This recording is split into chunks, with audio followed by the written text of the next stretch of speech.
Nous passons au tournoi Hardboard Hérésie 2022, 47 joueurs, 5 rounds. Donc première place, nous avons Zach Nelson avec ses Creation of Bill. Donc détachement bataillon, il nous joue en QG un Dark Apostle, en Chaos Undivide, Illusory Supplication, Lord Discordant, en Undivide avec le avec Luloka. Luloka the Black et le Flame of Spite. Il nous joue un Master of Possession avec Lies of Tinch, Gift of Chaos, Mark of Tinch, ok.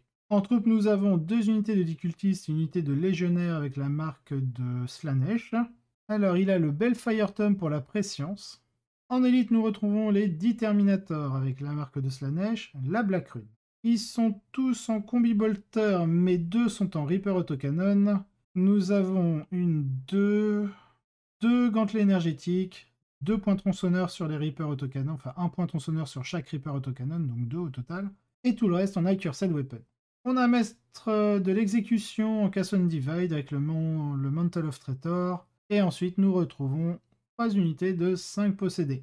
En attaque rapide, nous avons une unité de 8 Warp Talons. Et enfin, dans un détachement Supreme Command, nous avons Abaddon lui-même en seigneur de guerre avec tous ses traits. Il gagne 84 à 76 contre Nicolas Olsen Johnson et ses Nécrons. Les sbires de Bill continuent de faire un jeu assez convaincant pour la meilleure légion avec l'incroyable force du combat à la mort dans le metagame actuel, et la meilleure sous-faction secondaire. On fait une force sérieuse. La seule nouveauté notable à signaler ici, que l'on retrouve également dans certains des autres builds de Bill cette semaine, est la présence des Warp Talons, qui offrent la combinaison d'une réponse aux cibles de réduction de dégâts, surtout lorsqu'elles sont force 5, et la menace de piéger les unités ennemies avec une grosse charge multiple. Notamment, chaque unité ennemie qui veut se replier doit faire un jet de dés contre eux séparément. Donc avec la plus grosse unité ici, marquer plusieurs cibles peut rendre la fuite de l'adversaire très difficile. Félicitations à Zach pour cette glorieuse victoire. Pour le reste du best, en Undefeat, nous avons en deuxième place Jason Ryder et sa Black Legion. Troisième place aussi Undefeat, nous avons Linton Rowan en Space Wolf Successor.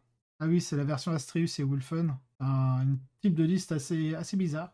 En quatrième place, nous avons Nicolas Olsen Johnson, donc avec ses Nécrons en Eternal Expansionniste. Cinquième place, Nicolas Fromm en Tyrannide, en Léviathan Good Stuff avec des grosses unités psychiques. En sixième place, nous avons Steven Trimble en Death Guard Ferryman, ça change, avec Mortarion. Septième place, nous avons David Birek en Chaos. En huitième place, nous avons Tanner Beber en Chaos Demon.